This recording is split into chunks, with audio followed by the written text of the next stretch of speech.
Hello my dear students, good evening. Myself is your Krishna sir. Welcome to my channel TP Classes. I hope you all are happy and healthy. So with your lovely smile, let's start today's class. Today we will study units and measurement. आज हम units and measurement के बारे में बात करेंगे, ठीक है? तो देखते हैं तो unit and measurement क्या है. Before going to units and measurement, let's start with our physical quantities. ठीक है? तो फिजिकल क्वांटिटी क्या होता है बताओ. So physical quantity are such quantities which can be measured.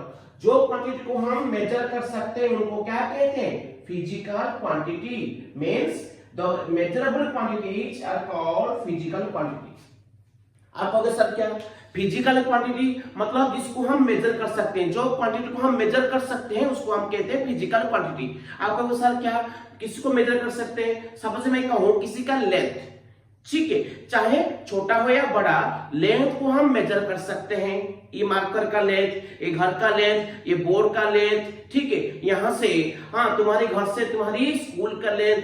तो ये सब मेजरमेंट हो सकता है, चाहे लेंथ छोटा हो या बड़ा, इसको हम पॉसिबल मेजर कर सकते हैं, ठीक है. So length is a measurable quantity, so it will go under physical quantity.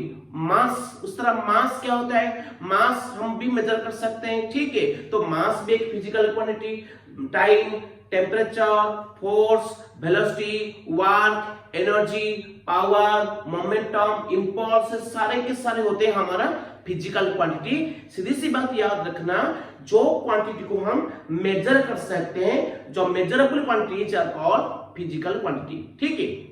जो क्वांटिटी मेजर हो सकता है. आप सोच रहे हो कि सर ऐसा कुछ क्वांटिटी है जिसको हम मेजर नहीं कर सकते. Can you measure anyone's knowledge? No. आप किसी का ज्ञान को मेजर नहीं कर सकते. आप कंपेयर करके कह सकते हो इसी से उसका नॉलेज ज्यादा है या कम, पर आप एग्जैक्टली नहीं कह सकते कि इसके पास कितना नॉलेज है. तो नॉलेज को हम मेजर कर नहीं सकते, ठीक है. उसी तरह किसी का ब्यूटीनेस आप मेजर नहीं कर सकते. आप कंपेयर करके कह सकते हो ये उससे ज्यादा खूबसूरत है और वो इससे कम खूबसूरत है, ठीक है. तो आप कंपेयर करके कह सकते हो, पर एग्जैक्टली नहीं कह सकते किसके पास कितना सुंदरता है, ब्यूटीनेस है, ठीक है.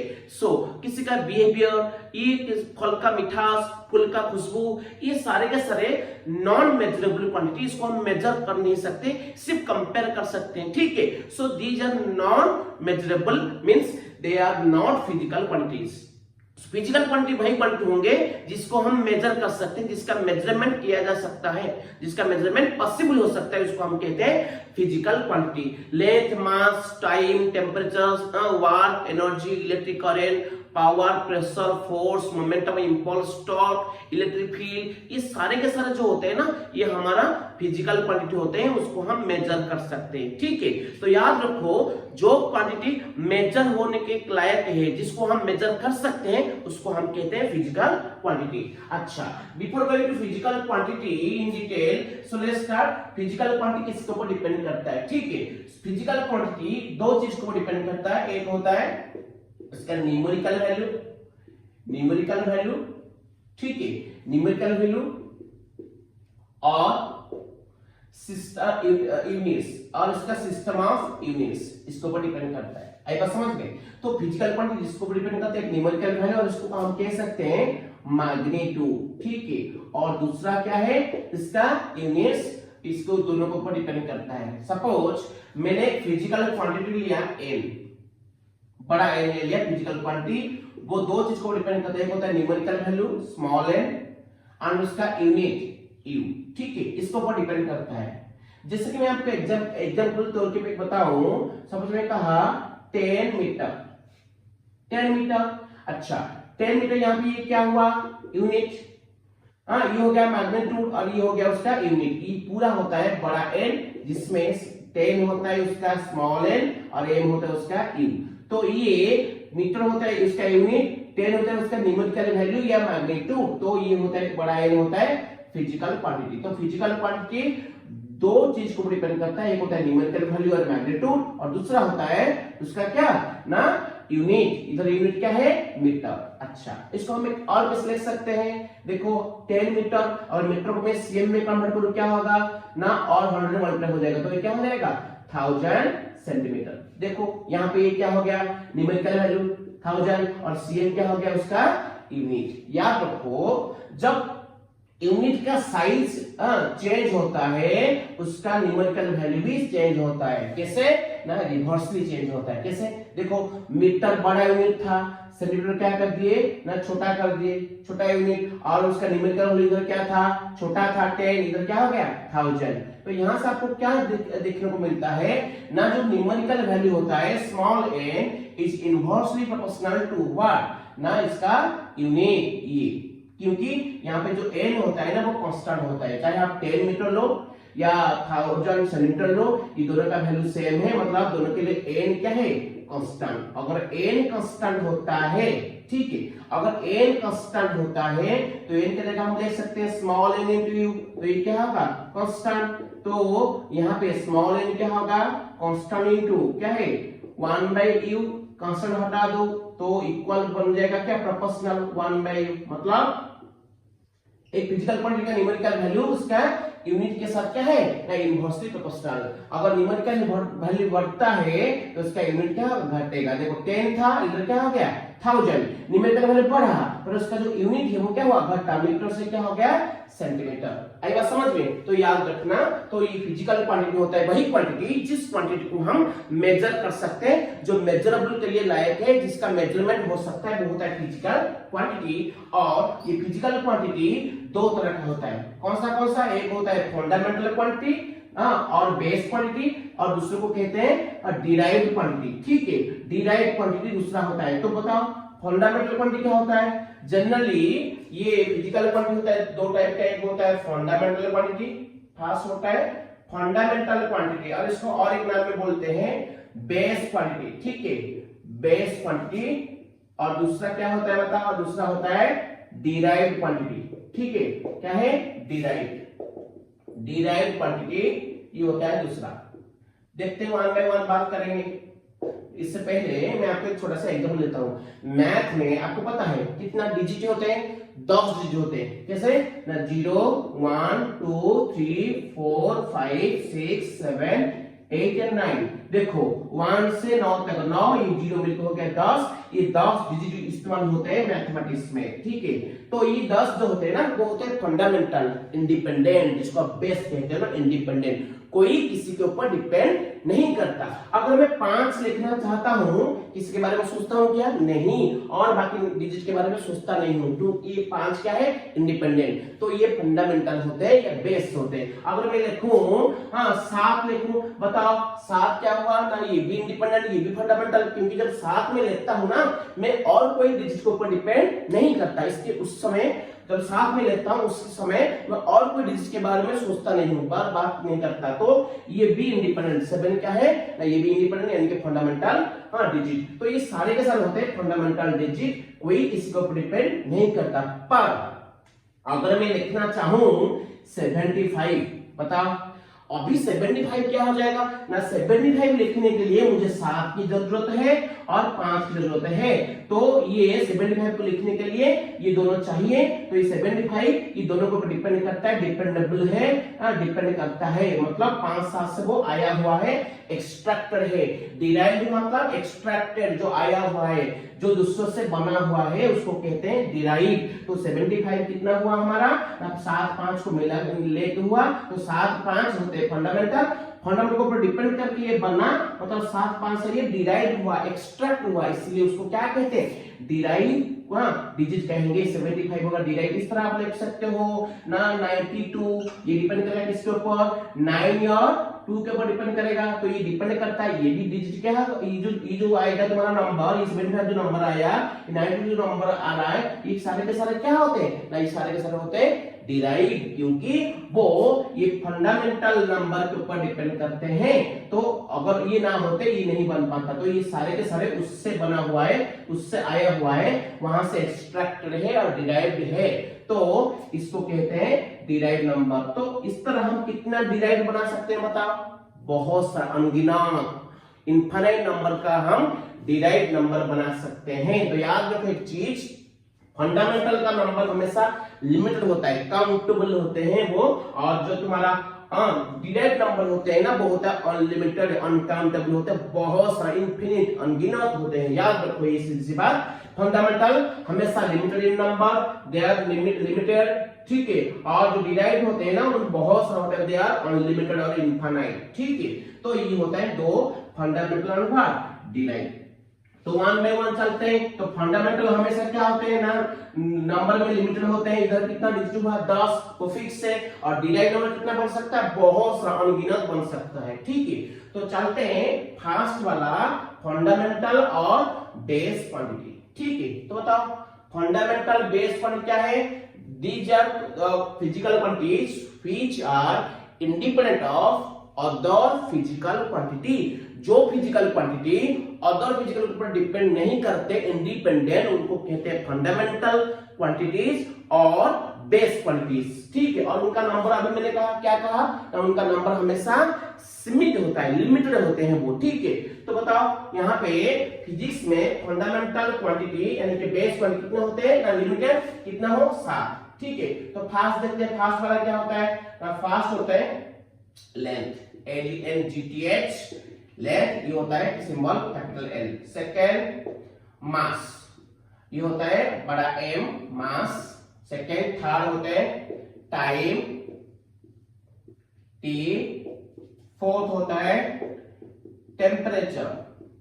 अच्छा, टेम्परेचर के लिए सिंबल जाता है K, वाई के ना केल्विन, ठीक है। तो केल्विन, इसको हम यूनिवर्सल एब्सोल्यूट स्केल पे लेते हैं केल्विन को, इसलिए K सिंबल होता है टेम्परेचर के लिए K। और फिफ्थ इलेक्ट्रिक करंट, ये भी फंडामेंटल है। इलेक्ट्रिक करंट होता है फंडामेंटल, और इसका सिंबल क्या होता है A एम्पियर, क्योंकि इलेक्ट्रिक करंट का यूनिट होता है एम्पियर, इसीलिए A लिखा जाता है। 5, 6 क्या होता है, लुमिनस इंटेंसिटी और ब्राइटनेस, ठीक है। इसको भी हम फंडामेंटल लेते हैं, जिसका यूनिट होता है कैंडेला, इसलिए इसको CD सिंबल देते हैं। कौन सा सिंबल, CD मतलब इसका यूनिट होता है कैंडेला। आगे देखेंगे इसका यूनिट कैंडेला होता है, कैंडेला। तो ये होता है तुम्हारा ब्राइटनेस, कोई चीज का ब्राइटनेस, मतलब एक स्टार कितना ब्राइटर है, आपके घर में जो बॉल जल रहा है वो इसका ब्राइटनेस इंटेंसिटी क्या है, वो डिपेंड करता है, एक क्वांटिटी को हिसाब से हम नापते हैं, उसको हम कहते हैं कैंडेला, सिंबल देते हैं CD, ठीक है। ये होता है 6 वाला फंडामेंटल। उसके बाद लास्ट होते हैं 7, क्या है ना, अमाउंट ऑफ सब्सटेंस, ये होता है तुम्हारा 7वां फंडामेंटल क्वांटिटी, जिसको हम मोल में मेजर करते हैं, ठीक। इसमें मेजर करते हैं मोल में, और ये मोल होता है तुम्हारा अमाउंट ऑफ सब्सटेंस के लिए यूनिट इस्तेमाल होता है, ठीक है। मोल मतलब ये बताता है एक वस्तु में, एक चीज में कितने नंबर का एटम्स और कितने नंबर का मॉलिक्यूल्स प्रेजेंट है, उसको हम एक नंबर में तोलते हैं, जिसको हम अवोगाड्रो नंबर कहते हैं। जो मोल होता है 1 मोल होता है, आपको पता है 6.023 10 to the power 23 नंबर, ये समझो। तो ये अमाउंट ऑफ सब्सटेंस, ये सारे के साथ जो 7 होते हैं ना, वो होते हैं फंडामेंटल, मतलब कोई किसी के ऊपर डिपेंड नहीं करता। ये सारे के सारे होते हैं फंडामेंटल, यानी कि इंडिपेंडेंट, कोई किसी को डिपेंड नहीं करता, ये अदर क्वांटिटी के ऊपर डिपेंड नहीं करते। ये सारे होते हैं फंडामेंटल क्वांटिटीज और base quantities. Remember these are length, mass, time, temperature, electric current, luminous intensity, amount of substance. अब चलते हैं डिराइव्ड क्वांटिटी। बताओ डिराइव्ड अभी भी बोला मैंने, डिराइव्ड क्वांटिटी किसको कहेंगे, जो क्वांटिटी फंडामेंटल क्वांटिटी के ऊपर डिपेंड करता है, उसको क्या कहते हैं, डिराइव्ड क्वांटिटी। फंडामेंटल के बिना नहीं बन सकता। जैसे हमने अभी कहा 75 नंबर को बनाने के लिए किसकी हेल्प चाहिए ना, 7 और 5 की चाहिए। 7 और 5 ना होता तो 75 नहीं बन पाता, तो 75 बना, इसीलिए 7 5 का इस्तेमाल हो गया, ठीक है। तो जो 75 हुआ आपका डिराइव। तो इसी तरह फंडामेंटल के ऊपर जो डिपेंड करके बनता है वो क्वांटिटी को हम कहते हैं डिराइव क्वांटिटी, यानी और एक्सट्रैक्टेड क्वांटिटी, ठीक है। तो चलते हैं, और डिराइव क्वांटिटी का नंबर क्या होगा, बहुत सारा होगा। याद रखो जो फंडामेंटल बेस होते हैं वो हमेशा लिमिटेड होते हैं, उनका नंबर फिक्स होता है, पर जो डिराइव होते हैं उनसे जो बनता है डिराइव, उनका नंबर बहुत होते हैं, वो इनफिनिट नंबर का होते हैं, ठीक है। तो चलते हैं लिखते हैं। तो फास्ट क्या हुआ अपना, फंडामेंटल क्या हो गया, फास्ट हो गया अपना फंडामेंटल। फंडामेंटल कितना हो गया बताओ, 7 हो गया। तो उसके ऊपर डिपेंड करके देखो क्या क्या बनता है, कुछ भी नहीं, बहुत इजी है। बस ये सारे के सारे चीज आप लोअर क्लास से पढ़ के आए हो, तो इसको बस याद रखना है कैसे हम करते हैं। आप आराम से इसको बना सकते हो और खुद बना के लिख सकते हो। ये हो गया फंडामेंटल, इसके अंदर में क्या आता है, 7। फर्स्ट आपका आता है क्या बताओ, फर्स्ट आता है आपका लेंथ, सिंबल होता है एल, ठीक है। और दूसरा क्या होता है ना, मास, याद रखो इस बहुत इंपॉर्टेंट है, मास। उसके बाद आते हैं मास, ये होता है सिंबल एम, ठीक है। और थर्ड होता है तुम्हारा टाइम, टाइम के लिए सिंबल आता है क्या ना, टी। और फोर्थ होता है टेम्परेचर, टेम्परेचर के लिए क्या आता है, केल्विन, के। हाँ, फिफ्थ होता है electric current, electric current, electric current के लिए क्या जाता है बताओ ना, ए जाता है, ए मतलब एम्पियर, इसका यूनिट होता है, इसलिए ए जाता है सिंबल। और सिक्स्थ होता है क्या ना, लुमिनस इंटेंसिटी, जिसको हम ब्राइटनेस कहते हैं, लुमिनस इंटेंसिटी, इसको हम एक यूनिट में तोड़ते हैं जिसको हम कहते हैं कैंडेला, डी। और लास्ट होता है क्या है बताओ, अमाउंट ऑफ द सब्सटेंस, एक वस्तु में कितने नंबर का एटम्स मॉलिक्यूल्स होते हैं उसको एक नंबर तय करता है जिसको हम कहते हैं अवोगाड्रोस नंबर, और उसका वैल्यू होता है 6.023 10 to the power 23, ठीक है। इसको कहते हैं amount of the substance, amount of the substance, ये इसको एक यूनिट मेजर करता है जिसको हम कहते हैं मोल, ठीक है, ये मोल। ये 7 होते हैं फंडामेंटल क्वांटिटीज जो किसी के ऊपर डिपेंड नहीं करते, मतलब ये बाकी फिजिकल क्वांटिटी के ऊपर डिपेंड नहीं करते, सारे के सारे होते हैं फंडामेंटल, याद रखो। अच्छा, ये फंडामेंटल से जो बना हुआ है उसको हम क्या कहेंगे, डिराइव। और डिराइव का नंबर क्या आएगा, बहुत सारा आएगा, अनगिनत आएगा डिराइव, ठीक है। तो डिराइव नंबर चलते हैं, बताओ डिराइव, उसके बाद चलते हैं हम डिराइव, सेकेंड बिट डिराइव। तो डिराइव क्वांटिटी क्या होगा, what is derive quantities, the quantities which depend upon the fundamental quantities are called derived quantities। ये सुनो, जो फंडामेंटल क्वांटिटी को डिपेंड करता है उसको क्या कहते हैं, derived quantity, ठीक है। the physical quantity which depends upon the fundamental quantities are is called derived quantity, उसको हम derived quantity कहेंगे, जो क्वांटिटी फंडामेंटल क्वांटिटी को लेके बनता है, जिससे हम बोले थे नहीं। तो देखो चलते हैं क्या क्या डिराइव हो सकता है। तो फर्स्ट दिया मैंने स्पीड, बता स्पीड के लिए क्या आ जाएगा, ये फिर स्पीड का फॉर्मूला क्या होता है, distance by time, distance by time. Distance के लिए क्या आ जाएगा, मतलब सातों में से डिस्टेंस में हम किस पे यूज करेंगे बताओ ना, ये डिस्टेंस एक लेंथ टर्म में, तो क्या आ जाएगा, एल जाएगा, एल बाय क्या हुआ, टी। तो बताओ स्पीड किसको डिपेंड किया, डिस्टेंस एंड टाइम, मतलब लेंथ एंड टाइम, इसको ऐसे भी लिख सकते हैं, length t to the power -1। सो यहाँ पे स्पीड आपका डिपेंड करता है डिस्टेंस मतलब length and time. Fundamental length है, फंडामेंटल है, टाइम है फंडामेंटल है, तो फंडामेंटल पर डिपेंड करके स्पीड बनता है, इसलिए उसको क्या कहेंगे ना, डिराइव्ड कहेंगे। तो स्पीड एक डिराइव्ड हो गया। उसके बाद चलते हैं एरिया। एरिया क्या होता है, एरिया होता है लेंथ इनटू ब्रेथ। ये सुनो, लेंथ के लिए सातों में से क्या जाएगा, एल जाएगा, ब्रेथ के लिए भी ब्रेथ है, लेंथ फैक्टर है, वो भी एल जाएगा, तो क्या होगा एल स्क्वायर। बताओ एरिया किसके ऊपर डिपेंड किया ना, लेंथ के ऊपर, तो लेंथ के ऊपर डिपेंड करता है, लेंथ फंडामेंटल है, फंडामेंटल के ऊपर डिपेंड करके बनता है, ये क्या होगा डिराइव। ये सुन लो, आप कहोगे सर इधर तक सिर्फ एल है, एल नहीं, एल सिर्फ नहीं है, एल 2 बार हुआ है। जैसे मैं कहूं 11 में 1 1 2 बार आ रहा है, मतलब दो एक फंडामेंटल बार बार यूज हो रहा है, और वो 11 जो नंबर बना ना वो 1 1 के हिसाब से बना, 1 1 है, तो फंडामेंटल होते हैं, तो 1 को ऊपर डिपेंड करके बनता है, इसलिए वो डिराइव होगा। इसीलिए यहाँ पे एरिया लेंथ ब्रेथ, लेंथ होता है एल का और ब्रेथ भी एक एल होता है, तो एल एल क्या होगा एल स्क्वायर। तो एरिया एल ऊपर डिपेंड करता है, तो इसीलिए एरिया हो गया डिराइव्ड। उसको चलते हैं वॉल्यूम। आपको पता है वॉल्यूम क्या होता है, लेंथ ब्रेथ हाइट। लेंथ भी एक एल है, ब्रेथ भी एक लेंथ वाला टर्म है, और हाइट भी एक लेंथ वाला टर्म है, तो क्या हो गया एल क्यूब। तो बताओ वॉल्यूम किसको डिपेंड करता है ना, लेंथ के ऊपर, तो ये भी क्या होगा ना, वॉल्यूम डिपेंड करता है लेंथ के ऊपर, ये भी होगा डिराइव्ड क्वांटिटी। आई बात समझ में। उसके बाद चलते हैं वेलोसिटी। याद रखो टर्म को पहचानो, वेलोसिटी सिंबल भी देते हैं, मतलब वेलोसिटी क्या होता है ना, डिस्प्लेसमेंट बाय टाइम। क्या होता है डिस्प्लेसमेंट बाय टाइम। तो डिस्प्लेसमेंट बाय टाइम, बताओ डिस्प्लेसमेंट क्या होता है, एक लेंथ टर्म होता है L, L by T, T ऊपर जाएगा तो क्या होगा -1 पावर हो जाएगा। तो बताओ वेलोसिटी किसके ऊपर डिपेंड करता है, लेंथ एंड टाइम के ऊपर डिपेंड करता है। लेंथ एक फंडामेंटल है, टाइम भी एक फंडामेंटल है, तो फंडामेंटल के ऊपर डिपेंड करके बनता है, इसलिए इसको क्या कहेंगे ना, तुम्हारा जो वेलोसिटी होगा वो क्या होगा, एक डिराइव्ड क्वांटिटी होगा। Is it clear?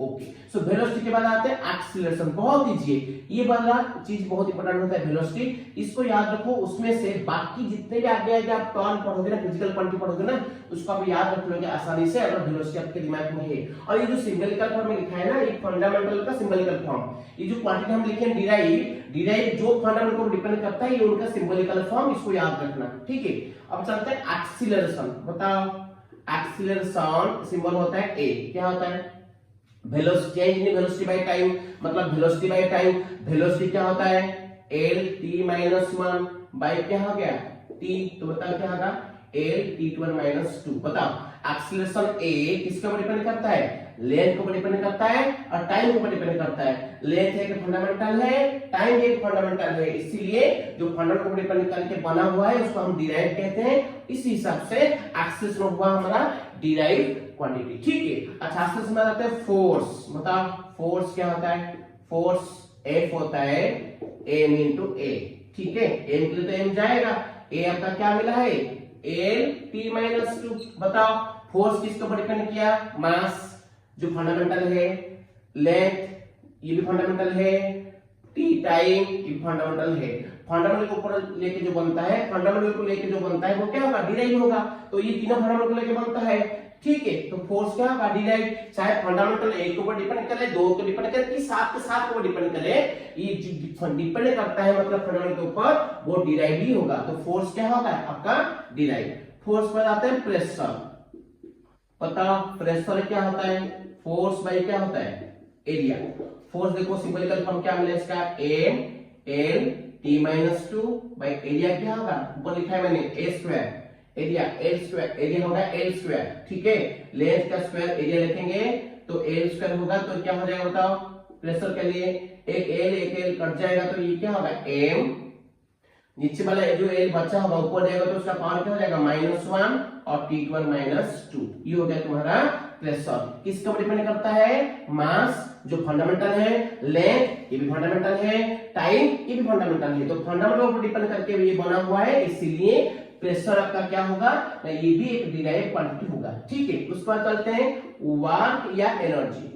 एक बार समझ में, चाहे वर्क हो ले लो या एनर्जी ले लो, ये क्या होते हैं फोर्स इनटू डिस्प्लेसमेंट होते हैं, फोर्स इनटू डिस्प्लेसमेंट। फोर्स का इधर क्या मिला है symbolical form M L T minus 2, और डिस्प्लेसमेंट के लिए क्या जाएगा एल जाएगा, क्योंकि डिस्प्लेसमेंट एक लेंथ टर्म है तो एल जाएगा। तो ये क्या हो गया बता फाइनली ना, एम एल इंटू एल क्या होगा एल स्क्वायर टी माइनस 2। देखो ये सिंबॉलिकल फॉर्म याद रखो, एक फिजिकल क्वांटिटी जो फंडामेंटल क्वांटिटी पर डिपेंड करता है उसका ही सिंबॉलिकल फॉर्म होते हैं। बताओ यहाँ पे वर्क या एनर्जी किसके ऊपर डिपेंड करता है, मास जो फंडामेंटल क्वांटिटी है, लेंथ एंड टाइम ये दोनों भी फंडामेंटल क्वांटिटी है। तो फंडामेंटल पर डिपेंड करके बना हुआ है, इसलिए वर्क एनर्जी भी क्या होंगे ना तुम्हारा डिराइव्ड क्वांटिटी होंगे। उसके बाद चलते हैं पावर।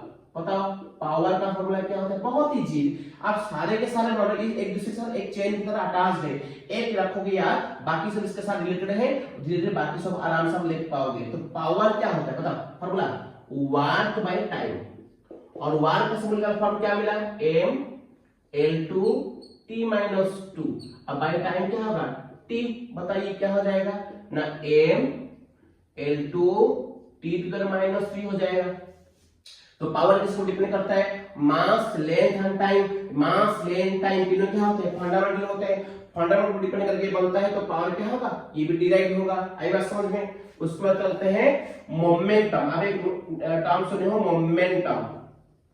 मोमेंटम क्या होता है ना, मास into velocity, mass into velocity, और मास का होता है m रखो, मास खुद एक फंडामेंटल है। अच्छा वेलोसिटी देखो इधर लिखा है मैंने, velocity displacement time l by t l to the minus 1, तो इधर लिखो l to the power l t to the minus 1। बताओ मोमेंटम किसको डिपेंड किया, मास लेंथ एंड टाइम, ये तीनों फंडामेंटल हैं, तो फंडामेंटल को डिपेंड करके बनता है, इसके मोमेंटम क्या होगा डिराइव्ड होगा। आई बात समझ में। आगे चलते हैं एक टर्म इंपल्स। इसको याद रखो, आगे पढ़ोगे डिटेल में इंपल्स क्या है, जब नए नए चैप्टर पढ़ेंगे इसके बाद में आप पढ़ोगे इंपल्स। सिंपली याद रखो ये होता है फोर्स इनटू टाइम। फोर्स के लिए क्या देखो, यहाँ पे फोर्स के लिए हम लिखे हैं M L T minus two, लिखो M L T minus two into time के लिए टी लिखूं मैं, बताओ ये क्या हो जाएगा, ये होगा M L T minus two T, क्या होगा T to the power minus 1। याद रखो इंपल्स का जो सिंबलिकल फॉर्म आया, मोमेंटम का भी वही सिंबलिकल फॉर्म आया, इनके बीच में रिश्ता है। आगे पढ़ेंगे तो सीधी सी बात याद रखना, इंपल्स होता है चेंज इन मोमेंटम। ये सुनो, मोमेंटम का चेंज मतलब final momentum minus initial momentum, मतलब मोमेंटम से मोमेंटम माइनस तो मोमेंटम ही होगा, तो मोमेंटम का जो आएगा फंडामेंटल क्वांटिटी का सिंबल इसका भी वही आएगा। तो इंपल्स यहाँ पे किसको डिपेंड करता है, मास लेंथ एंड टाइम, ये तीनों फंडामेंटल है, तो फंडामेंटल को डिपेंड करके बनता है, तो ये क्या होगा डिराइव होगा। उसके बाद चलते हैं चार्ज, मतलब इलेक्ट्रिक चार्ज। क्या होता है फॉर्मूला ना, आई होता है electric quantity, you know Q by T, ठीक है। अगर आई होता है इलेक्ट्रिक चार्ज बाय टाइम, तो आप क्रॉस मल्टीप्लाई कर दो, चार्ज क्या होगा IT, तो चार्ज Q होगा क्या है I into T। I के लिए बताओ सातों में से क्या आ जाएगा, फंडामेंटल इलेक्ट्रिक करंट, ये सुन लो इलेक्ट्रिकल A, तो A जाएगा, और T के लिए टाइम के लिए T जाएगा। बताओ इलेक्ट्रिक चार्ज किसको डिपेंड करता है, करंट जो फंडामेंटल है इलेक्ट्रिक करंट, और टाइम की भी फंडामेंटल है, फंडामेंटल पर डिपेंड करके बनता है, इसीलिए इलेक्ट्रिक चार्ज क्या होगा, ये डिराइव्ड होगा। आई बात समझ में। उसके बाद चलते हैं कौन सा, डेंसिटी। आप सुने होंगे बहुत सा टर्म आ गया, क्या जानोगे सीखोगे, तो अगर इस सबको याद रख लोगे तो सारे के सारे रिलेटेड है। डेंसिटी क्या होता है बताओ, mass by volume, general density mass by volume. Mass होता है m, वॉल्यूम क्या होता है अभी लिखा है मैंने यहाँ पे, वॉल्यूम में तीन लेंथ मल्टीप्लाई होते हैं, length breadth height, L L L L Q, तो यहाँ पे लिखेंगे L Q, तो बताइए क्या हो जाएगा, ये हो जाएगा M L डिवाइड क्या है -3। तो बताओ आपका डेंसिटी किसको डिपेंड करता है, मास के ऊपर लेंथ के ऊपर, तो मास लेंथ क्या है दोनों फंडामेंटल है, तो फंडामेंटल को डिपेंड करके बनता है क्या होगा डिराइव होगा। आई बात समझ में, ये डिराइव होगा। उसके बाद और एक चीज इलेक्ट्रिक फील्ड, बहुत सारे आगे आगे हम पढ़ेंगे, आप आराम से इनको याद रखना, आगे आगे बाकी सब सीख जाओगे। इलेक्ट्रिक फील्ड होता है ई सिंबल, ठीक है, ये होता है फोर्स बाय चार्ज। तो फोर्स क्या होता है अभी बोला ml t-2, देखो फोर्स क्या मिला मैंने यहाँ पे लिखा है मैंने ml t-2 बाय चार्ज क्या है 80, उधर लिखा चार्ज 80, तो ये क्या होता है m l, ये t वाला ऊपर जाएगा तो t टू पावर -1 होगा, पहले -2 पावर था, तो क्या हो जाएगा t टू पावर -3, और एम्पियर ऊपर जाएगा तो उसका एम्पियर इनवर्स होगा। तो बताओ इलेक्ट्रिक फील्ड किसको डिपेंड करता है, mass length time and current, mass length time and current, ये सुनो ये चारों क्या होते हैं फंडामेंटल होते हैं, फंडामेंटल पर डिपेंड करके बनता है, तो ये क्या होगा डिराइव होगा। आई बात समझ में। अच्छा एक कांस्टेंट याद रखो, प्लैंक्स कांस्टेंट। कौन सा कांस्टेंट, प्लैंक्स कांस्टेंट, ये आगे आप सीखोगे। हां तो H होता है, H क्या होता है, वो होता है energy into time, energy into time. Energy का क्या होता है यहाँ पे लिखे, वाल क्या एनर्जी, इसका सिंबलिकल फॉर्म होता है क्या m L2t-2, तो लिखो एनर्जी के लिए m L2t-2 इनटू टाइम के लिए t, बताओ क्या होगा ये ना m L2t क्या होगा -1 होगा, क्योंकि t -2 इधर इनटू t, तो क्या होगा t -1। तो प्लैंक्स कांस्टेंट h किसके ऊपर डिपेंड करता है, मास के ऊपर, लेंथ के ऊपर, और किसके ऊपर टाइम के ऊपर, तो ये टाइम को डिपेंड करता है, ये भी क्या होगा फंडामेंटल पर डिपेंड करके बना हुआ है, ये भी एक डिराइव्ड होगा। तो इस डिराइव आगे देखेंगे, क्वांटिटी भी अलग तरह होता है, कांस्टेंट हो सकता है, वेरिएबल हो सकता है, ठीक है, पर उसका फंडामेंटल क्वांटिटी पर डिपेंड कर रहा है, तो ये क्या होगा डिराइव्ड होगा। Is it clear. तो ये हो गया तुम्हारा ट्रांसफॉर्मेशन। और एक पढ़े हुआ acceleration due to gravity, small g, याद है एक्सीलरेशन, चाहे जिस तरह का भी एक्सीलरेशन हो, इसका क्या होता है तुम्हारा एक्सीलरेशन का होता है सिंबलिकल फॉर्म L-t-2, तो लिखो L-t-2 बताओ एक्सीलरेशन किसके ऊपर डिपेंड करता है, लेंथ एंड टाइम, तो लेंथ टाइम दोनों फंडामेंटल है, तो फंडामेंटल को डिपेंड करके बनता है क्या होगा डिराइव, ठीक है। ये आ गया हमारा g।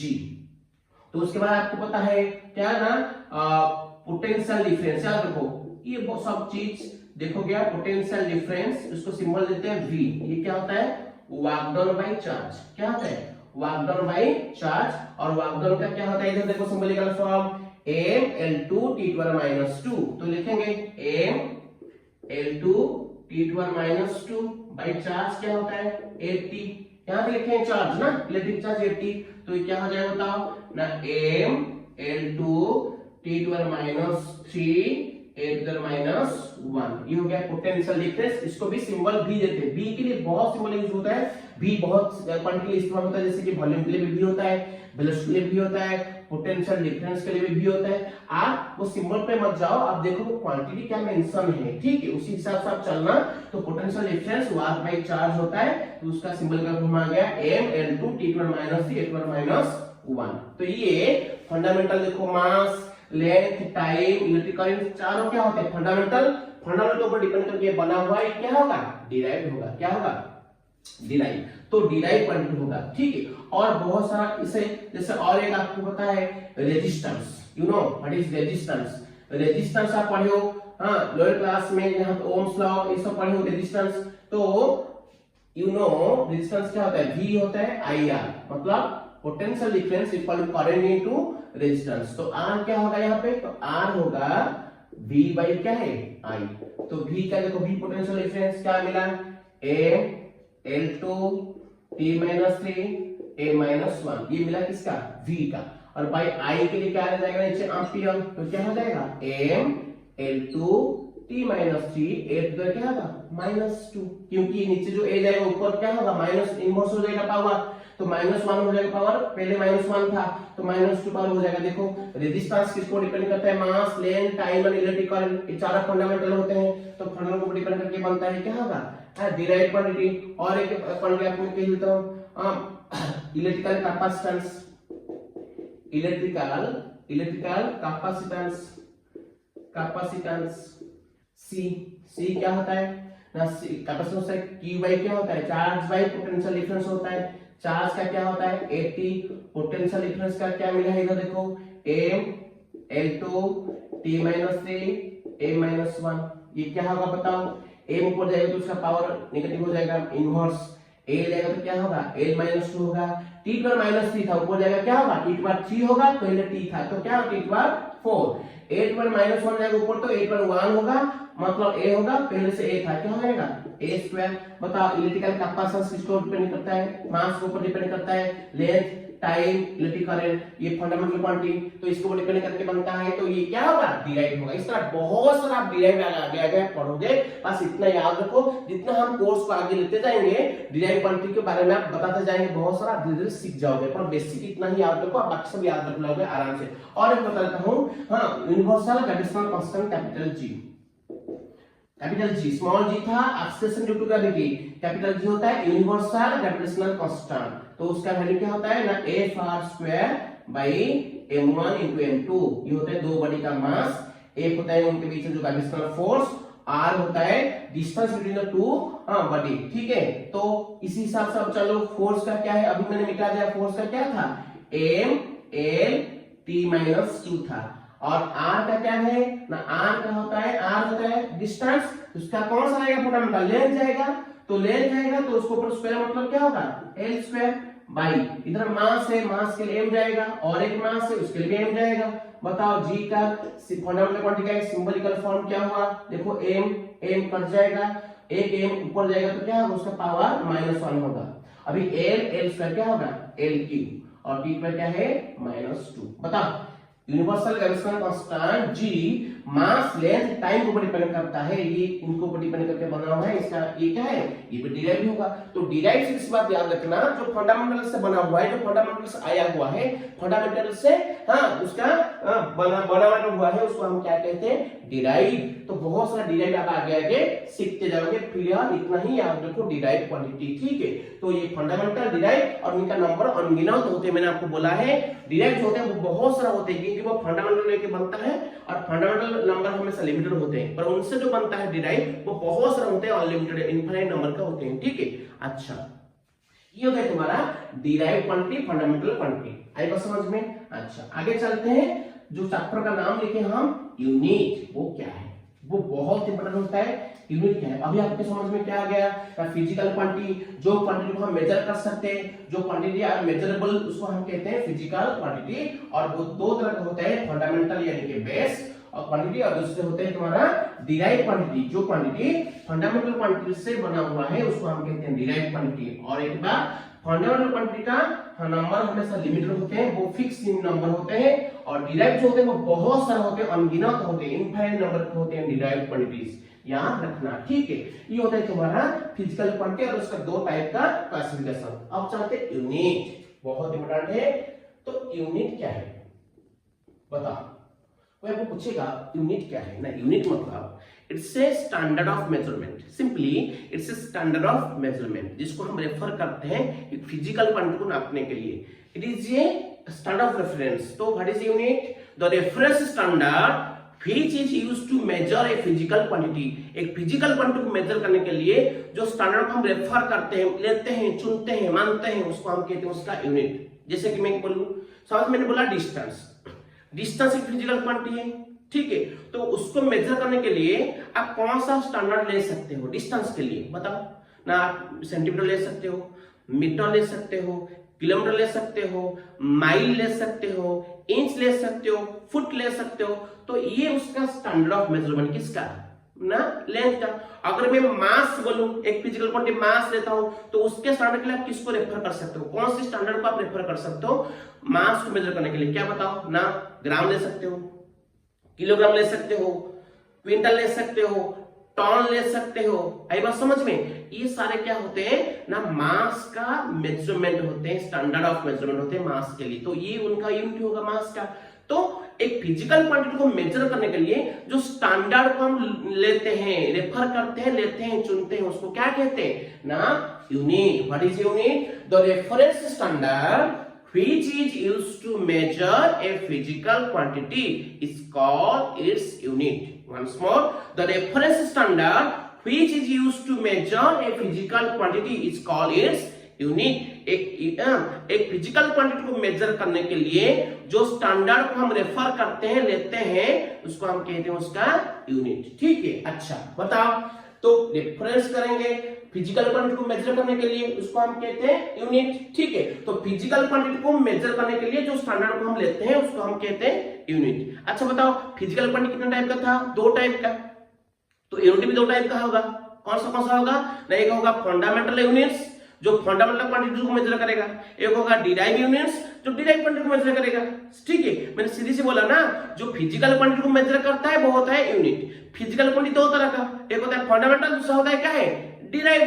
तो इन दोनों को मेजर करेगा वो यूनिट होगा। तो एक जो फंडामेंटल क्वांटिटी को मेजर करेगा वो होगा फंडामेंटल यूनिट, और उनका नंबर 7 होगा, क्योंकि फंडामेंटल क्वांटिटी 7 था, उनको मेजर करने वाला फंडामेंटल यूनिट भी 7 होंगे। और दूसरा जो डिराइव क्वांटिटी को मेजर करेगा वो भी क्या होगा ना, एक यूनिट होगा। कौन सा यूनिट ना, डिराइव यूनिट्स, और उनका नंबर क्या होगा, इनफिनिट होगा, क्योंकि डिराइव क्वांटिटी का नंबर भी इनफिनिट था। आई बात समझ में? ये होते हैं तुम्हारा units. The reference standard which is used to measure the physical quantity is called a unit। Unit हाँ कितने टाइप से होते हैं? दो। एक होते हैं कौन सा बताओ, फंडामेंटल यूनिट। कौन सा यूनिट? Fundamental units. और दूसरा क्या होता है बताओ ना, डिराइव यूनिट्स। कौन सा यूनिट? डिराइव यूनिट्स, ठीक है। अच्छा, फंडामेंटल यूनिट्स किसको कहेंगे? The units which are used to measure fundamental quantities are called fundamental units. They are 7 in number। ये सुनो, क्योंकि फंडामेंटल क्वांटिटी 7 थे तो उनको मेजर करने वाला फंडामेंटल यूनिट्स भी 7 होंगे। अच्छा, सेकंड डिराइव यूनिट्स क्या होता है? These are the units which are used to measure derived quantities are called derived units। They are infinite number, क्योंकि derived quantities बहुत था, उनको जो मेजर करने के लिए जो derived units आएंगे वो भी बहुत होंगे, यानी कि अनगिनत होंगे, ठीक है। ये होते हैं तुम्हारा दो तरह का यूनिट। आई बात समझ में? Unit, the reference standard which is used to measure a physical quantity is called a unit। Units are of two types, fundamental units and derived units। What is fundamental units? The units which are used to measure the fundamental quantities are called fundamental units, and they are 7 in number। Then comes to derived units। What is derived unit? So derived units are such units which are used to measure derived quantities are called derived units। Since derived quantities are infinite number, hence your derived units are also infinite number। Yes or no? चलते हैं one by one, बात करते हैं first derive हाँ, fundamental उसके बाद derive. तो देखो उससे पहले मैं लिख देता हूं क्वांटिटी। क्वांटिटी से आएंगे यूनिट। तो देखो फंडामेंटल था, फर्स्ट क्या था? Fundamental quantity. बताओ कितना था? 7 था। उसको जो मेजर करेगा वो क्या होगा? ना फंडामेंटल यूनिट होगा। तो पहले फंडामेंटल क्वांटिटी लिखते हैं। फर्स्ट क्या था? लेंथ। सेकंड क्या था? मास। थर्ड क्या था? Time, T. फोर्थ क्या था? टेम्परेचर, केल्विन के। फिफ्थ क्या था? इलेक्ट्रिक करंट, ए था। एम्पियर। सिक्स क्या था? लुमिनस इंटेंसिटी, इसका क्या लिया था? CD candela. और लास्ट क्या था? 7 फंडामेंटल। लास्ट क्या 7 वाला? Amount of substance. Amount of substance. आई बात समझ में? तो ये होते 7 फंडामेंटल क्वांटिटी। इनको लेके जो बनेगा और इनको जो मेजर करता है उसको हम, जो स्टैंडर्ड मेजर करता है उसको क्या कहेंगे? फंडामेंटल यूनिट कहेंगे। तो फंडामेंटल यूनिट भी क्या होगा? 7 होगा, क्योंकि ये 7 है। तो फंडामेंटल यूनिट्स भी क्या होंगे ना? वो भी 7 होंगे। बताओ क्या होगा? देखते हैं। तो फर्स्ट लेंथ, फंडामेंटल क्वांटिटी जो लेंथ है उसको मेजर करता है जो यूनिट, वो क्या होगा ना? मीटर। क्या होगा? मीटर। तो फर्स्ट फंडामेंटल यूनिट होता है मीटर, सिंबल स्मॉल ए। मास को जो मेजर करता है वो क्या होगा? किलोग्राम, सिंबल होता है केजी। टाइम को जो मेजर करता है वो क्या होगा? सेकेंड, सिंबल होता है एस। टेम्परेचर को मेजर करता है वो क्या होगा? केल्विन, सिंबल के। इलेक्ट्रिकल को मेजर करता क्या होगा? वो एम्पियर, ए। कोई बच्चे लिख लेते हैं एम्पियर कैपिटल ए। याद रखो जो यूनिट साइंटिस्ट के नाम के हिसाब से बना हुआ है, जैसे कि जूल, फैराडे, पास्कल, वाट, हेनरी, तो एम्पियर, कूलम, ये सारे के सारे, न्यूटन, ये सारे के सारे यूनिट साइंटिस्ट के नाम के हिसाब से बना हुआ है। अगर उसको लिखते हो तो सारा लेटर स्मॉल होगा। अगर गलती से ऐसे लिख दिए वो यूनिट नहीं होगा, वो होगा एम्पियर्स का, साइंटिस्ट का नेम हो जाएगा। जैसे कि फोर्स का यूनिट न्यूटन, आप ऐसे लिखते हो तो वो साइंटिस्ट को रेफर करेगा, ना कि यूनिट। ध्यान रखो, ठीक है। तो जो यूनिट साइंटिस्ट के नाम के हिसाब से बना हुआ है, अगर उस यूनिट को लिखते हो तो सारे के सारे लेटर स्मॉल होगा। अगर कैपिटल लेटर से शुरू करते हो तो वो यूनिट नहीं, वो साइंटिस्ट के नेम को रेफर करेगा, ठीक है। हाँ, उसको आप कैपिटल करके सिंबलाइज कर सकते हो, पर कैपिटल लेटर से शुरू नहीं कर सकते, ठीक है। याद रखना ये चीज। तो ये होता है करंट का जो फंडामेंटल यूनिट होता है एम्पियर। उसके बाद आता है लुमिनस इंटेंसिटी के लिए क्या होता है? कैंडेला। क्या होता है? कैंडेला। तो लुमिनस इंटेंसिटी इसका ब्राइटनेस मेजर होता है कैंडेला, ठीक है। ये होता है कैंडेला, सिंबल देते हैं CD। और लास्ट हमारा जो सब्सटेंस जो मेजर करता है फंडामेंटल यूनिट, उसको कहते हैं मोल, ठीक है, सिंबल देते हैं MOL। तो ये होते हैं 7 फंडामेंटल यूनिट्स जो फंडामेंटल क्वांटिटी को मेजर करता है। मैंने अभी कहा what is fundamental units? These are the units which are used to measure fundamental quantities. Okay, fundamental quantities are 7 in number. Therefore, your fundamental units are also 7 in number. Yes or no? Then चलते हैं derived units. बताओ derived units किसको कहेंगे? जो units किसको major करेगा? derived quantity को major करके उसको क्या कहेंगे? derived unit कहेंगे, ठीक है। बहुत इंपॉर्टेंट होता है तुम्हारा फर्स्ट क्वेश्चन यूनिट मेजरमेंट। इसको याद रखना, ये होता है फिजिकल मैथमेटिक्स, फिजिक्स का जो मैथ होता है ना, बेसिक होते हैं ना, तो ये सारे के सारे होते हैं। इसको याद रखो, आगे भी बहुत सारा हम पढ़ेंगे। फिजिक्स के लिए जो मैथ चाहिए वो बहुत इंपॉर्टेंट होता है, ये होता है मैथमेटिकल फिजिक्स। तो इसको याद रखना, ठीक है। तो ये चला फंडामेंटल क्वांटिटी और उसका यूनिट फंडामेंटल यूनिट्स। अब चलते हैं सेकेंड, कौन सा? डिराइव्ड क्वांटिटी और उसका यूनिट होगा डिराइव्ड यूनिट्स। सो सेकेंड क्या है बताओ? डिराइव्ड क्वांटिटी और उसका जो बनेगा क्या है? यूनिट। क्या बनेगा? डिराइव्ड यूनिट, डिराइव्ड यूनिट्स, ठीक है। चलते हैं। तो मैंने आपको कहा था, बताओ एक डिराइव्ड क्या था? एरिया, सिंबल था L², वही पता नहीं तो बताओ इसका यूनिट क्या होगा? L का भी बड़े मीटर, तो मीटर का स्क्वायर होगा m²। वॉल्यूम, वॉल्यूम के लिए क्या था ना? VLQ था, क्या था? एल क्यू, तो बताओ इसका यूनिट क्या होगा ना मीटर क्यूब। ये क्या किसका ना वॉल्यूम के लिए, वॉल्यूम के बाद आते हैं स्पीड। बताओ स्पीड का क्या था distance L T minus one, simple का फॉर्म। और याद रखो स्पीड था distance by time L by T, L T to minus one. तो ये सिंबलिकल फॉर्म याद रखो, जो उसका फंडामेंटल क्वांटिटी होता है स्पीड का, उसका ये सिंबलिकल फॉर्म होता है। स्पीड जिस फंडामेंटल क्वांटिटी को डिपेंड करता है ये उसका सिंबलिकल फॉर्म होता है। और इस सिंबलिकल फॉर्म को देख के ही आप उसका यूनिट लिख सकते हो आराम से। बताओ एल का क्या था यूनिट मीटर, टाइम में क्या होता है सेकंड, इसका इनवर्स होगा इसका इनवर्स। सो मीटर पर सेकंड हो गया स्पीड का। उस तरह चलते हैं वेलोसिटी। बताओ वेलोसिटी का सिंबलिकल फॉर्म क्या था, वही था वेलोसिटी होता है displacement by time L by T, L T to power minus one. तो इसका भी यूनिट क्या होगा बताओ ना, एल का यूनिट होता है मीटर, टाइम का होता है सेकंड, तो इसका इनवर्स तो मीटर पर सेकंड होगा। उसके बाद चलते हैं एक्सीलरेशन। एक्सीलरेशन ए क्या था बताओ L T to minus two. मतलब इसी हिसाब से इसका यूनिट क्या होगा, लेंथ क्या होगा मीटर, टी क्या होगा सेकंड, उसका माइनस टू पावर, तो मीटर पर सेकंड स्क्वायर। एक्सेलरेशन फोर्स का क्या होगा बताओ, फोर्स का एल का क्या था symbolical form M L T minus two. डालो उसका वैल्यू, एम के लिए क्या होगा केजी, लेंथ के लिए क्या होगा मीटर, टाइम के लिए क्या होगा सेकंड, उसका माइनस टू, केजी मीटर पर सेकंड स्क्वायर। इसको शॉर्ट में क्या कहते हैं न्यूटन। जो फोर्स का बड़ा यूनिट होता है न्यूटन, ठीक है। फोर्स इसको लगते हैं प्रेशर। बताओ प्रेशर का क्या लिए थे P, वो था फोर्स बाय एरिया। फोर्स होता है m l t minus two by area l square. तो ये क्या था m l minus one t minus two. ये सुनो तो बताओ इसका यूनिट क्या होगा, मास का होगा केजी, लेंथ होगा मीटर, उसका इनवर्स, टाइम का होगा क्या सेकेंड, उसका माइनस टू। उसको शॉर्ट में क्या कहते हैं प्रेशर का ना पास्कल, ठीक है। साइंटिस्ट पास्कल ने बताए थे प्रेशर का यूनिट होता है पास्कल। तो उसको बताते हैं वार क्या एनर्जी। बताओ ये क्या था फोर्स इनटू डिस्प्लेसमेंट। फोर्स का तो सिंबल फॉर्म ये है, डिस्प्लेसमेंट इनटू होगा मतलब एक लेंथ इनटू होगा, लेंथ लेंथ क्या हो जाएगा एल स्क्वायर हो जाएगा। तो लिखेंगे क्या m l square t minus two. ये होता है वार क्या एनर्जी का फंडामेंटल क्वांटिटी की सिंबलिकल फॉर्म।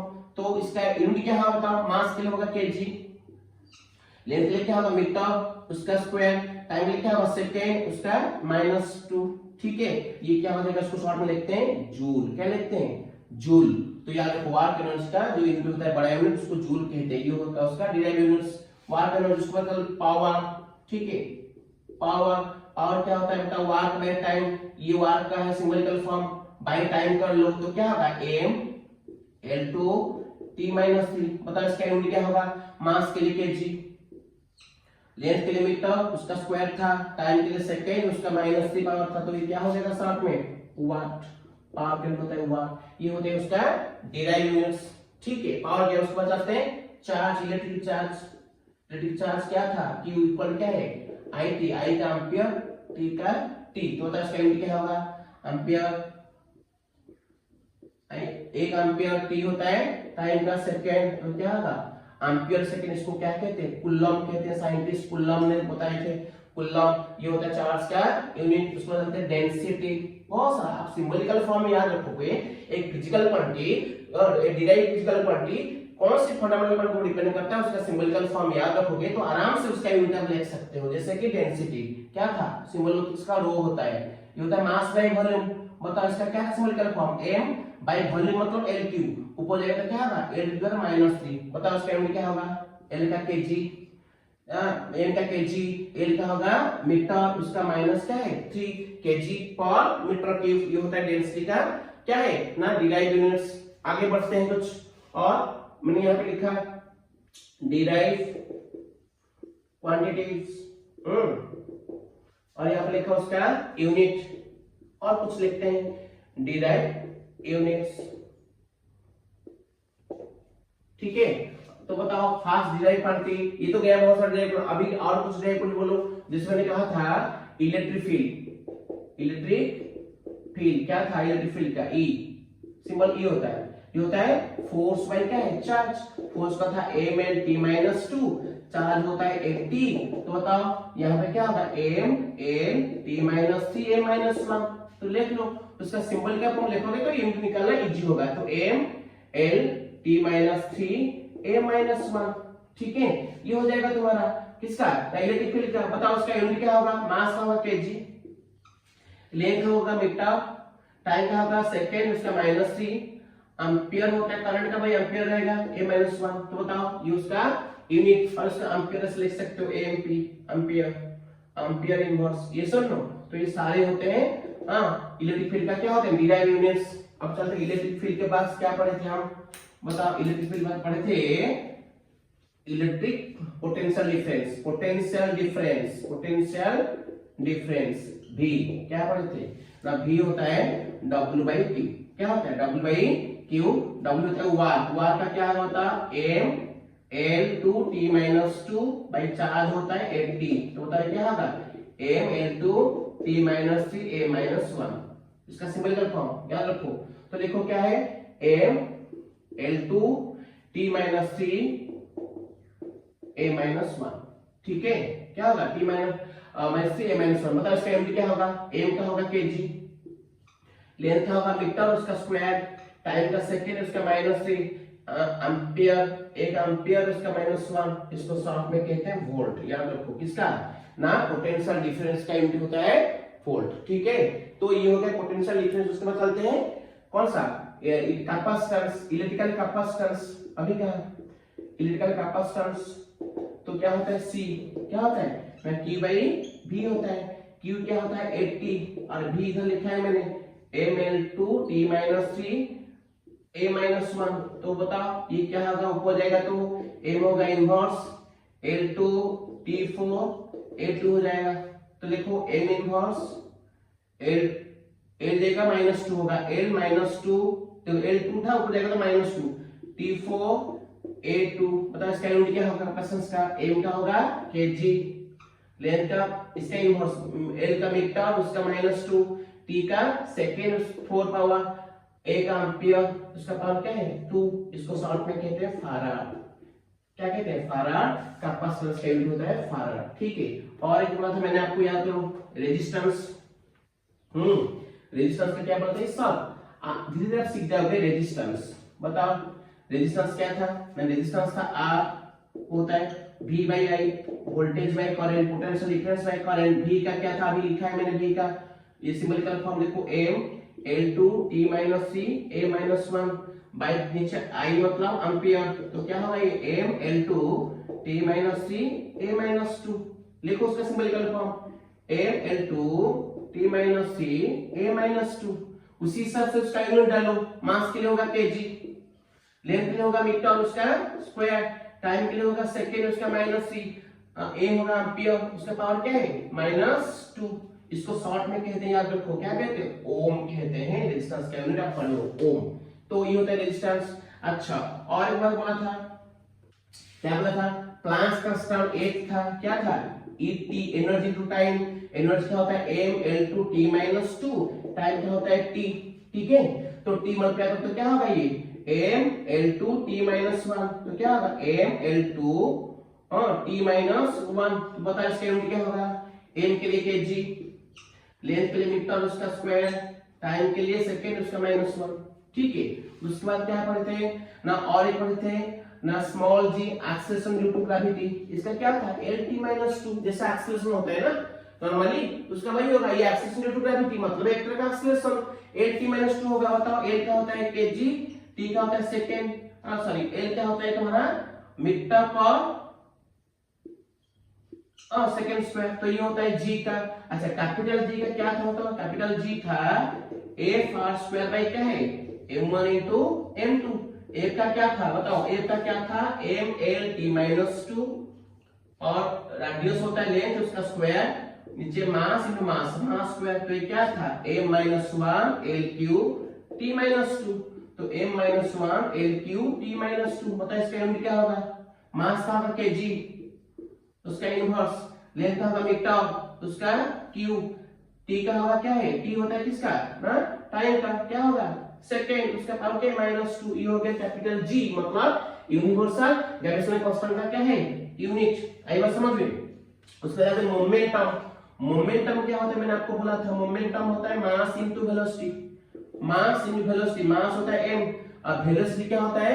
L-T--1। तो L T-1 इसी हिसाब से उसका यूनिट बोलो, मास का होगा kg, लेंथ का होगा मीटर, t का क्या है सेकेंड। आई बात समझ में, ये होगा kg मीटर पर सेकेंड, इसका यूनिट होगा। और एक बोला था बताओ इंपल्स, इंपल्स भी होता है वही similar to momentum, change in momentum के इंपल्स कहते हैं। मतलब मोमेंटम से फाइनल मोमेंटम से इनिशियल मोमेंट को माइनस करो क्या होगा, मोमेंटम ही होगा। तो उसका सिंबल क्या फॉर्म होगा mL/t-1, तो होगा इसका यूनिट kg मीटर पर सेकेंड। इतने सारे बहुत सारे आगे आगे आप सीखोगे डिराइव क्वांटिटी से कैसे डिराइव यूनिट हम निकाल सकते हैं, उसका सिंबलिकल फॉर्म देखेंगे, याद रखो। तो यूनिट समझ में आ गया। The reference standard which is used to measure a physical quantity is called its what unit. Unit दो तरह का होता है अकॉर्डिंगली, फंडामेंटल यूनिट और डिराइव यूनिट। फंडामेंटल यूनिट किसको कहेंगे, जो फंडामेंटल क्वांटिटी को मेजर करता है उसको कहते हैं fundamental units. The units which are used to measure fundamental quantities are called fundamental units. They are 7 in number because fundamental quantities are 7, fundamental quantities 7 होते हैं, तो उसका मेजर करने वाला यूनिट भी क्या होगा 7 होगा। उसके बाद आते हैं डिराइव यूनिट्स। बता डिराइव यूनिट्स किसको कहेंगे, the units which are used to measure derive quantities. जो डिराइव क्वांटिटी को मेजर करेगा वो यूनिट को कहेंगे डिराइव यूनिट्स। और उनका नंबर बहुत सारा आएगा क्योंकि डिराइव क्वांटिटी का कोई लिमिटेशन नहीं है, वो बहुत होते हैं, अनलिमिटेड होते हैं, इनफाइनाइट नंबर का होते हैं। इसी तरह डिराइव यूनिट्स भी क्या होगा ना इनफाइनाइट नंबर का होंगे, ठीक है। आई बात समझ में, ये हो गया तुम्हारा फंडामेंटल यूनिट्स और डिराइव यूनिट्स। अब चलते हैं कुछ माइक्रो और मैक्रो यूनिट्स। याद रखो ये सारे की सारी चीजों को याद रखना, क्योंकि आगे जो फिजिक्स का चैप्टर सब आएंगे ना वो ये उनके लिए ये बेस है। आई बात समझ में, अगर इनको आप ठीक से रखोगे याद तो बाकी सब कैलकुलेशन में, यू नो फिजिक्स मतलब न्यूमेरिकल्स मतलब कैलकुलेशन, तो कैलकुलेशन अच्छा होगा अगर आप उसका मैथमेटिकल फिजिक्स जो है ना जो पढ़ रहे हो अभी, आगे पढ़ोगे वेक्टर और बहुत सारा कैलकुलस मेथड पढ़ोगे, तो ये सारा चीज क्या है आपको याद रखना पड़ेगा to be better in physics, ठीक है। ये हो गया तुम्हारा फंडामेंटल यूनिट्स और डिराइव यूनिट्स। अब चलते हैं माइक्रो और मैक्रो यूनिट्स, ठीक है। माइक्रो मतलब छोटा और मैक्रो मतलब बड़ा यूनिट्स। बता, मैंने ले लिया बेसिक, एक ले लिया डेसी। याद रखो ये होता है नॉर्मल क्वेश्चन, उसको लेते हैं डेसी। बता, डेक्का लिखते हैं, डेक्का होता है 10 to 1। डेक्का का वैल्यू, डेक्का का प्रीफिक्स का वैल्यू याद रखो, डेक्का होता है 10 to -1। डेक्का के ऊपर आते हैं क्या है हेक्टो। हेक्टो का मतलब होता है 10 to 2। किलो का मतलब होता है 10 to 3। डेका हेक्टो किलो, उसके बाद है मेगा 10 to 6। उसके बाद आते हैं गीगा 10 to 9, ठीक है। उसके बाद है टेरा 10 to 12। उसके बाद है पेटा 10 to 15। आते हैं एक्जा 10 to 18। बहुत सारा है, याद रखना। ये होता है प्रीफिक्स, उसका मतलब होता है ये डेका मतलब 10 to 1, हेक्टो मतलब 10 to 2, किलो मतलब 10 to 3, मेगा मतलब 10 to 6, गीगा मतलब 10 to 9, टेरा मतलब 10 to 12, पेटा मतलब 10 to 15, एक्जा मतलब 10 to 18। ये अगर कोई आप पूछेगा डेका मीटर क्या कहोगे 10 मीटर। डेका का मतलब 10। कोई कहेगा किलोमीटर क्या कहोगे, किलो मतलब 1000, 10 to 3 मतलब 1000 मीटर। कोई कहेगा किलोग्राम 10 to 3 मतलब 1000 ग्राम। कोई कहेगा किलो लीटर 10 to 3 मतलब 1000 लीटर। तो ये प्रीफिक्स का मतलब याद रखो, ये सारे होते हैं बड़ा। आई बात समझ में। इसका सिंबल देते हैं इसका डेका का डीए, हेक्टो का एच, किलो का के, मेगा का एम, गीगा का जी, टेरा का टी, पेटा का पी, एक्जा का ई। आई बात समझ में। ये सारे क्या होते हैं मैक्रो यूनिट्स। कौन सा यूनिट्स, मैक्रो मतलब बड़ा यूनिट्स। आई बात समझ में। अच्छा नीचे चलते हैं। ये हो गया 10 to 0 बेस जो होता है जिसका वैल्यू होता है 1। नीचे चलते हैं डेसी, डेसी मतलब 10 to -1। आई बात समझ। उसके बाद आते हैं सेंटी। सेंटी क्या होता है बताओ 10 to -2। सेंटी के बाद आते हैं मिली 10 to -3। Micro 10 to -6। नानो 10 to -9। Pico 10 to -12। Femto femto 10 to minus 15, atto 10 to minus 18। ये आते हैं तुम्हारा कौन सा यूनिट, ये सब माइक्रो मतलब स्मॉल यूनिट्स, ठीक है। तो ये डेसी सिंबल देते हैं डी, सेंटी सीएम, डेसी ये होता है सी, मिली होता है एम, माइक्रो होता है एम और उसको म्यू कहते हैं, नानो एन, पिको पी सब small, femto F, okay F, और लास्ट वाला होता है ऑटो ओ और ऑटो ए, ठीक है। ये होता है तुम्हारा माइक्रो यूनिट स्मॉल यूनिट्स। आई बात समझ में। कोई पूछेगा डेसीमीटर क्या होगा 10 पर -1 मीटर, कोई का सेंटीमीटर, सेंटीमीटर मतलब -2 मतलब 1/100, 1/100 मीटर, कोई आएगा मिलीमीटर, मिली मतलब -3 तो -3 मीटर, कोई आएगा माइक्रोमीटर 10 पर -6 मीटर, ठीक है। तो ये होता है इसका प्रीफिक्स, ये होता है स्मॉल यूनिट जिसको हम कहते हैं कौन सा ना माइक्रो, माइक्रो मतलब स्मॉल। आई बात समझ, ये होते हैं माइक्रो और वो क्या था मैक्रो। अगर आपको कन्वर्ट करने के लिए देगा, देखो कैसे कन्वर्ट है, वो कहेगा 1 mega equal to how much micro, कितना माइक्रो होगा, क्या दो कैसे करेंगे ना कौन किसी से किसको कन्वर्ट करना है, मेगा से आपको माइक्रो करना है। अच्छा मेगा में कितना होता है पावर, देखो 6 लिखो, और कहां जाना है आपको माइक्रो में, माइक्रो का पावर क्या है -6 लिखो।